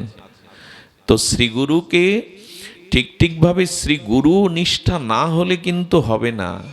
শ্রী গুরুচরণে নিষ্ঠা হবে, গুরু নামে যদি আপনার নিষ্ঠা হয়, ওর মধ্যেই গুরুদেব আছেন। যেমন অতটুকু বটের বীজ, বলুন তো একটা পাকা বটের বীজটা কতটুকু, সরিষার দানার থেকেও ছোট, অথচ ওই বীজের মধ্যে অত বড় বৃক্ষটা লুকিয়েছিল। অত বড় বৃক্ষটা ওইটুকু বীজের মধ্যে লুকিয়েছিলেন। এবং গুরুদেব যে নাম দেন, তার মধ্যে অত বৃহত্তম শক্তি, প্রেম ভক্তিও দিয়ে দেন। ওইটা চর্চা করতে করতে তখনই ওটা প্রকাশ হবে। এই জন্য শাস্ত্রে বলছে চণ্ডালও পবিত্র হয় যদি শ্রী ভগবানের নাম গ্রহণ করে। এই জন্য গুরু প্রদত্ত যে দীক্ষা মন্ত্র, হরিনাম, এগুলিকে যত্ন করুন। সন্ধ্যার পরে টিভি না দেখে গুরুদেবের দেওয়া মালাটা নিয়ে বসুন। টিভির চ্যানেল ঘোরালে কি হবে জানি না, তবে মালা ঘোরালে জন্ম মৃত্যু আসা বন্ধ হবে। নামের এমন মহিমা, একটু সময় দিন নামকে। আজকাল মানুষ বাড়িতে গল্প করার রুচি না হলে পাড়ায় চলে যায়, চার দোকানে চলে যায়। এই সময়টা সে 2 ঘন্টা কাটিয়ে আসে। গল্প বাড়ির লোকের সাথে জমছে না বিদায় পাড়ায় কোথাও যায়, পাড়ায় তো পেল না, তো চায়ের টেবিলে বসে গল্প করতে থাকে। এই সময় আমরা নষ্ট করি। অথচ সন্ধ্যার পরে পাশে কোনো মন্দির আছে, মঠ আছে, সেখানে একটু ভগবানের আরতি, বসে একটু দিব্য ভগবানের নাম, এগুলি আমরা ঠিক ঠিক আস্বাদন করি না। কটা বাজলো? কটা বাজলো? জয় শ্রী রাধে। অতটা যেতে পারবো না, শরীরও ভালো না। তারপরে দাদা তো সময় পেয়ে, ওনাকে আমার আবার ভয় করে। কালকে তো ভয়ে ভয়ে কেঁদে ফেলার মতো অনুষ্ঠান ছিল বুধবারে, আমি ভুল করে লিখে ফেলেছিলাম। আমি ভয়ে ভয়ে শেষে ওইখানেই দাদা বাঁচান, দাদা কৃপা করেন। হ্যাঁ, ওনাকে একটু ভয়ও করে, এই জন্য তবু আমরা অল্প সময় একটু বলবো। আমি কথাগুলো আর সংস্কারের কথা বলছিলাম। খুব বড় বড় কথা বলে ভেসে গেলে, অল্প একটু আবেগে গেলে জীবন পরিবর্তন হবে না। সংস্কার চাই, সংস্কার ছাড়া কিছু হবার নয়। এই জন্য আসুন, যাতে আমাদের সংস্কার হয় আমরা তাই করি। তবে এই সংস্কারের আমরা প্রথমেই বললাম শ্রীগুরু কৃপা, এরপরে সাধুগুরু বৈষ্ণবের কৃপা নেবেন। সাধু সঙ্গ না হলে কিন্তু ওই আয়না পাওয়া যাবে না। নিজের ভুলগুলি, নিজের ত্রুটিগুলো, এটা দর্পণ রূপ সাধু সঙ্গ না এলে আমরা পাবো না। সুধীবৃন্দ, এই জন্য সাধু সঙ্গে কী হয় শুনুন। সাধু সঙ্গে এখন নামের মহিমা বললাম, গুরু মহিমা, দীক্ষার মহিমা বললাম, একটু সংস্কারে এলাম। এখন সাধু সঙ্গ করলে কি হয় দেখুন। আহা, এই জীবনে সব থেকে বড় পাওয়া ভগবান পাওয়া না, এই জীবনে সব থেকে বড় পাওয়া সৎ গুরুদেব, সব সাধু সঙ্গ পাওয়া। ভগবান পাওয়া সুলভ, কিন্তু ভগবানের কোনো একান্ত প্রিয় ভক্ত পাওয়া এটা খুব দুর্লভ। কৃষ্ণদাসের কথা মনে আছে? ইনি শ্রীনাথজির সেবক। বৃন্দাবনে যে কটা বিগ্রহ আপনি প্রকট হয়েছিলে তার মধ্যে অন্যতম শ্রীনাথজি। শ্রীনাথজি গিরি গোবর্ধনে। তো শ্রীনাথজি কি করেছিলেন? শ্রীনাথজিকে সেবা করতেন কৃষ্ণদাস। প্রতিদিন 56 ভোগ দিত। সম্ভব এটা?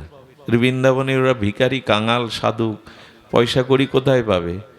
আর প্রতিদিন নূতন নূতন পোশাক, নূতন নূতন খাদ্য দেয়া হতো। কি করে জানেন? প্রতিদিন 6টা করে স্বর্ণমুদ্রা ঠাকুরের চরণে ঠাকুর জোগাতেন প্রতিদিন সকালে। যে ঠাকুর জাগরণের সময় ঠাকুর নিজে 6টা করে স্বর্ণমুদ্রা রাখতেন। আর কৃষ্ণদাসের কাজ ছিল সব ভালো বাজার করে এনে ভগবানকে 56 ভোগ, নিত্য নতুন পোশাক দেওয়া। আমাদের রুহি দাসের কথা শুনেছেন না? ওনাকেও রামচন্দ্র পরশমণি দিতে এসেছিলেন, নেননি, চালে গুজে রেখেছিলেন, বলে ওগুলো পেলে ভজন নষ্ট হবে। রুইদাসকে শেষে বললে, রুইদাস, আমাকে বারবার ফিরিয়ে দিচ্ছ, তুমি জিতে যাচ্ছ, আমি হেরে যাচ্ছি, আমাকে একবার জিততে দাও। বললেন, 4টে করে স্বর্ণমুদ্রা আমার চরণের কাছে তুমি প্রতিদিন পাবে, ওই দিয়ে বৈষ্ণব সেবা দিও, ওই দিয়ে সাধুগুরু সেবা দিতেন প্রতিদিন, ওই দিয়ে দিও। বললেন, খবরদার, ওইটা যদি রাখো তোমাকেই আমি ফেলে দেব গঙ্গায়, ওগুলো পেলে আমার ভজন থাকবে না। এই দেখুন ভক্তের কি মহিমা। শেষে উনি 2টো স্বীকার করেছিলেন। এই জন্য মহৎ কাজ কখনো আটকায় না। মহৎ কাজ, শিবদার যে অবস্থা, তাতে কীরকম অনুষ্ঠান দেওয়ার 3 দিন ব্যাপী, তার এগুলো উদ্দেশ্য যদি মহৎ হয়, আপনারাই তো দিলেন, আপনারাই তো করাচ্ছেন, উনি করছেন না। এটা সহযোগিতা নিয়েই তো করে, অপরের সহযোগিতা মানুষ। তো এই জন্য মহৎ কোনো উদ্দেশ্য অর্থের জন্য কখনো আজ পর্যন্ত উদ্দেশ্য যদি মহৎ হয়, কোনো না কোনোভাবে ভগবানের কৃপা শক্তি সেই কাজ করিয়ে নেবে। উদ্দেশ্যটা মহৎ হওয়া চাই। আমার উদ্দেশ্য যদি এই হয়, 6 মাস ধরে কালেকশন করব, অর্ধেক ব্যয় করব, অর্ধেক নিজের সংসারে লাগাবো, এতে আর কাজ সফল হয়েছে, এতে আর ভক্তি হয়েছে, এইগুলোও করা ঠিক না। হ্যাঁ, যজ্ঞ করলে কিছু থাকে তাই করব, লোকরে বলবো জিনিসপত্রের দাম বেশি, ঠিক ওঠেনি, অথচ হাফ রেখে দিলাম। এই সব চালাকি দ্বারাও আবার ভগবান খুব প্রসন্ন হন না, এতে ভক্তি বিঘ্নিত হয়। তো মহৎ উদ্দেশ্য যদি থাকে আটকায় না। তো কৃষ্ণদাস কি করেছেন? 6টা স্বর্ণমুদ্রা নিয়ে ঘোড়ার গাড়ি নিয়ে যেতেন, ভালো ভালো জিনিসগুলো, ভালো ভালো পোশাকগুলো 56 ভোগের জিনিস কিনবে। দাও কোথা থেকে জানেন? বৃন্দাবনে গোবর্ধনে যে হতে তখন দুটো বড় মার্কেট ছিল, দিল্লি আগ্রা, এই দুই জায়গায় যেতেন। দেখুন ভগবানের বাজার করবে বলে। আমার বাড়ি অনুষ্ঠান হলে আমি কি বলি জানেন? বলি কি, আপেল কিনতে গিয়ে বলি তোমার এই আপেল কত করে? একটা 350, একটা 150। বলি এই 150 দাও, ওইখানেই ভগবানের ভোগ নিবেদন শেষ। হ্যাঁ, যদি বলেন আমার সামর্থ্য তো নাই বিল্বমঙ্গল, কে বলেছে আপেল দিতে? সামর্থ্য নাই তো কে তোমাকে বলেছে? ভগবান এগুলো পত্রং পুষ্পং ফলং তং বলে দিয়েছে। যদি কখনো ঠাকুরের সেবার, বৈষ্ণব সেবার বাজার করতে যান, শুদ্ধ সাধু সাথে নিয়ে যাবেন। বাজার করার নিয়ম কি জানেন? ওই বাজার করতে গিয়েই ভগবানের নিবেদন হয়, ঠাকুর গলে থালায় নিবেদনটা নিবেদন না। কেমন জানেন? সবজিওয়ালাকে গিয়ে বলবেন তোমার ভালো সবজিটা দাও, হাসি মুখে দাও, যা দাম নেবে নাও, তুমি হাসি মুখে দাও, প্রসন্ন হয়ে দাও, ওই নিবেদন। ঠাকুরের গামছা কিনতে গিয়ে বলছি এত দামের না, ঠাকুর সেবার গামছা দিন, ওইখানে নিবেদন শেষ, শুরুতেই শেষ। এই জন্য ঠাকুরের কাজ করতে গেলে উনি দিল্লিতে চলে গেছেন কৃষ্ণদাস। আমি বিশ্রাম করছি এই কথাটি বলে, শীতের রাত, অধিক সময় নেওয়ার অধিকার নাই। তো কৃষ্ণদাস দিল্লিতে চলে গেছে, গিয়ে 56 ভোগের যা যা উৎকৃষ্ট সবজি টবজি কিনে গাড়িতে তুলে দিয়েছে। এবার কৃষ্ণদাস শ্রীনাথের জন্য একটা দামি কাপড় কিনতে যাবে, পোশাক কিনতে যাবে, ছিট কিনতে যাবে। জিতে গিয়ে দেখে রাস্তার মাঝখানে অপূর্ব সুর লহরীতে সুরালাপ করছে, রাগরাগিনী গাইছে একজন মহিলার কণ্ঠ। বাজারে একজন নর্তকী নাচছে আর গাইছে, লোকজন ভিড় করে টাকা ছড়াচ্ছে। হয় না বাজারে এরকম নৃত্য গান করে, তখন নর্তকীরা নাচত। কিন্তু ওনার কণ্ঠটা এত মধুর, কৃষ্ণদাসের কানে এই কণ্ঠটা লেগে গেছে। এত মধুর কণ্ঠ, উনি গিয়ে ওই মানুষের ভিড়ের মধ্যে বাজারে দাঁড়িয়ে গেছেন। আচ্ছা, সাধু যদি নর্তকীর নৃত্য দেখতে লোকের মধ্যে দাঁড়ায়, টিটকারি কাটবে না লোক, বাবাজি তুমিও এখানে? আমরা তো সাধু দেখলেই মোটামুটি আমাদের জিহ্বায় একটু রস আসে। পানে যেমন অনেক রকম জর্দা টদ্দা কটু থেকে বের করে দেয়, আমাদের আবার সাধু দেখলে নিন্দা না করলে জিভে রস আসে না। একজন ওইরকম পান খাচ্ছে, দেখি একটা কৌটো 4টে মুখ, এক এক করে বের করছে। বাবা খাও পান, তো এরকম 4টে মুখ দেবলে একটু ঘাস ঘাস লাগে, এগুলো না দিলে। সাধু নিন্দা না করলে আমাদেরও জিহ্বা। বাবাজি আপনিও দাঁড়িয়ে গেছেন লাইনে, কৃষ্ণদাসকে এই কথা বলছে। তখন বৃন্দাবনের উনি একজন সিদ্ধ মহাত্মা। আরে কৃষ্ণদাস বাবাজি লাইনে দাঁড়িয়ে গেছেন। এজন্য বলছেন আমার গুরু যদি সুরি বাড়িও যায়, তবু আমার গুরু নিত্যানন্দ রায়। বেশ্যা বাড়িও যদি আমার গুরুদেব ঢোকে, গুরুদেবের দোষ দেখেন না, গুরুদেবকে উদ্ধারের জন্য গেছেন। গুরুদেব অন্য উদ্দেশ্যে যাননি, পতিত উদ্ধারের জন্য ওইখানে গেছেন। এই জন্য সাধুর লক্ষণ দেখে সহসা বিচার করবেন না, এক কথা বলে দিবেন এরকম না, তার উদ্দেশ্যটা আমাদের থেকে অন্যরকম হতে পারে। উনি কণ্ঠমধুর দেখে দাঁড়িয়ে গেছেন। আর যখন টাকা পয়সা ছুঁড়ে সব চলে গেল, ওর নিত্য গীত দেখে কৃষ্ণদাস দাঁড়িয়ে, কে একজন ওই নর্তকীকে বলছে তোর জীবন ধন্য, এই দেখ সামনে কে দাঁড়িয়ে আছে, সাক্ষাৎ যে ভগবানকে সেবা করায়, সাক্ষাৎ যে ভগবানকে নিত্য দর্শন করে, কৃষ্ণদাস বাবাজি মহারাজ। নর্তকী বলছে বাবা এখানে দাঁড়িয়ে কেন আপনি? তখন বললেন তুমি গান শোনাবে? বলে কাকে? বললো একজন আমার বন্ধু আছে, তাকে গান শোনাবে। কৃষ্ণদাসের মন কি বলছে জানেন? এমন কণ্ঠ যদি আমি শ্রীনাথজিকে একটু শোনাতে পারতাম। ভাবুন তো সাধু সঙ্গে কি হয় দেখুন। সাধুর সবসময় উদ্দেশ্য থাকে আমার ভগবানকে কি করে। মেলায় গেলে যেমন ছেলে মেয়ের জন্য আমরা খেলনা কিনি, তার পছন্দের কিছু কিনি, ওই ভগবান ঘরে থাকলে বাজারে গেলে যেখানে যান মনে পড়বে তার জন্য কিছু। আর এরই নাম ভালোবাসা, এরই নাম ভক্তি। তো উনার মনে হয়েছে এই কণ্ঠে যদি আমি একবার শ্রীনাথজিকে একটু ভজন শোনাতে পারতাম, এত কণ্ঠ মধুর।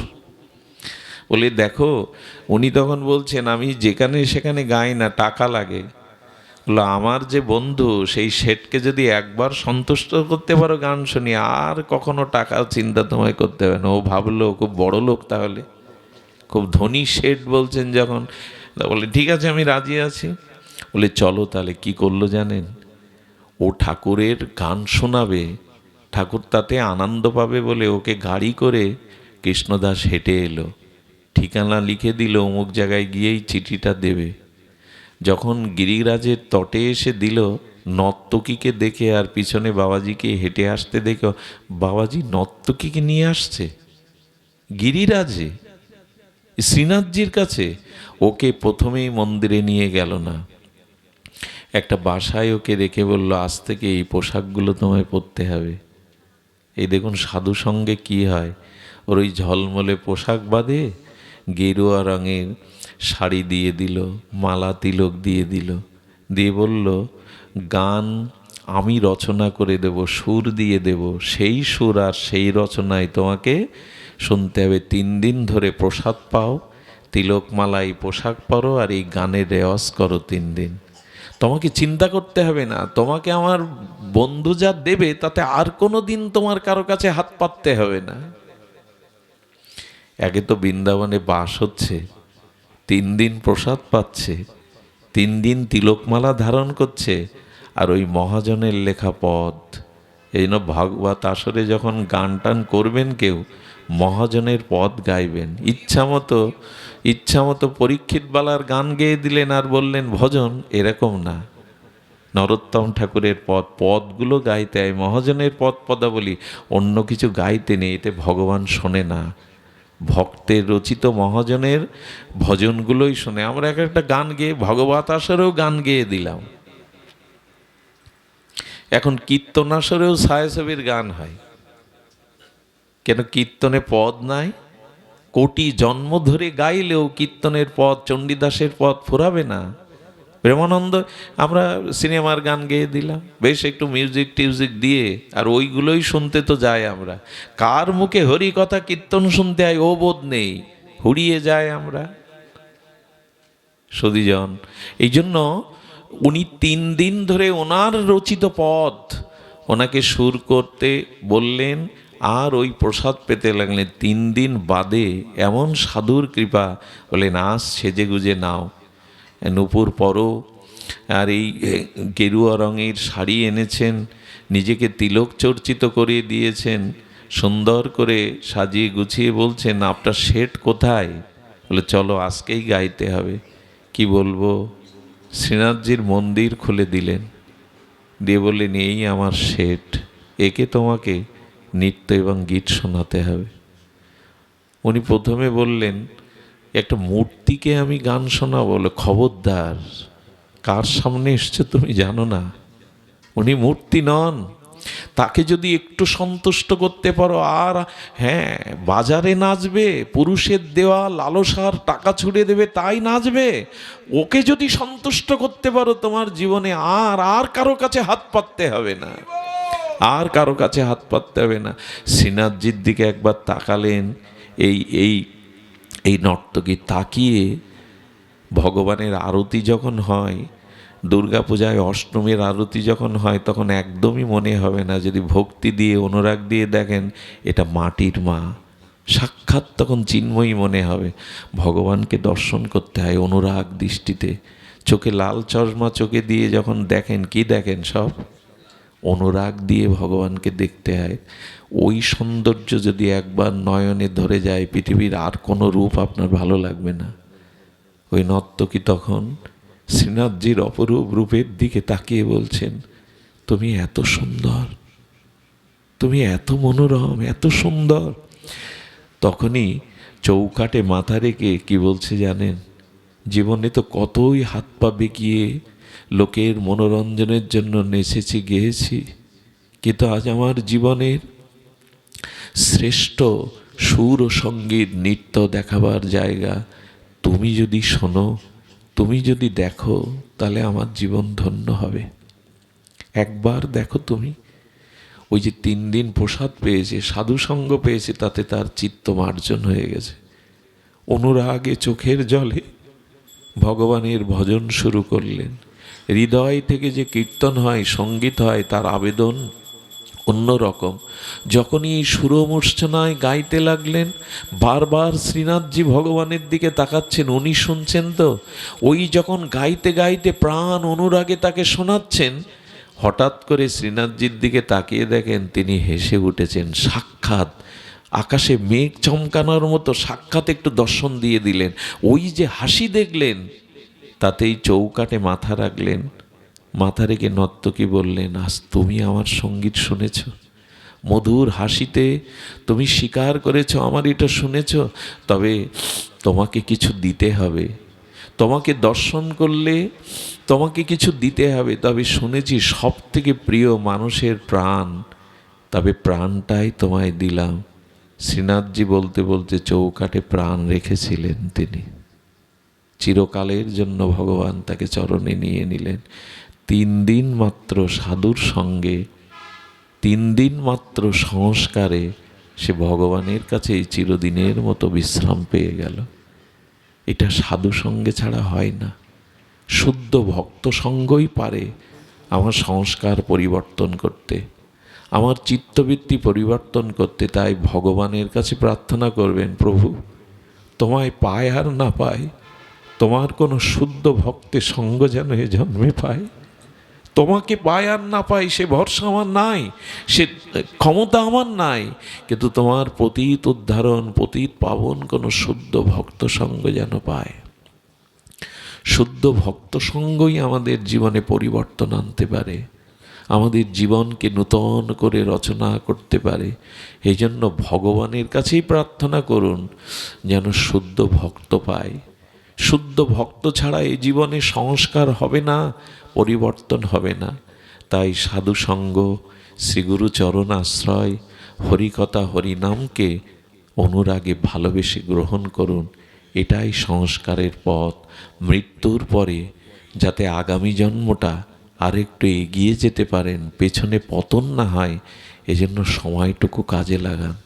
এই ভজনেই জগৎ আপনাকে বঞ্চিত করবে। এই রঙিন সংসার সিনেমার মতো, সিনেমার পর্দায় সাগর দেখায় কিন্তু ওই পর্দা ভেজে না, সিনেমার পর্দায় আগুন ধরানোর দৃশ্য দেখায় কিন্তু পর্দা পড়ে না। পড়ে কি? সংসারটাও যা দেখায় তা নয়। সংসারের মধ্যে একমাত্র সত্য হলো ভগবান। এই সংসারে সবাই আপন আপন স্বার্থের জন্য ব্যস্ত। ওদের স্বার্থ, ওদের সুখ দিতে পারবেন তো ওদের কাছে আপনি ভালো, ওদের আপন আপনি। ওদের সুখ না দিতে পারলে, ওদের প্রয়োজন মিটাতে না পারলে আপনাকে ওদের প্রয়োজন নাই। কথাটা যত তাড়াতাড়ি বুঝতে পারবেন তত ভালো। সংসারে থেকে যদি ভজন করে সাধু কৃপায়, গুরু কৃপায় একটু পথ এগিয়ে থাকতে পারেন, নাহলে আগামী জন্মটা মানুষ হব এমন কিন্তু নয়। আগামী জন্মটা যে আবার এরকম সুস্থ শরীর পাবো, জন্মন্ধ তো হতে পারি, কানাখোড়াও তো হতে পারি, বস্তিতেও তো জন্মাতে পারি, শুকুর কুকুরেও যদি জন্ম হয়, আর তো পাবো না তাকে ডাকবার সুযোগ। এই জন্য যা পেয়েছেন তা হারাবেন না।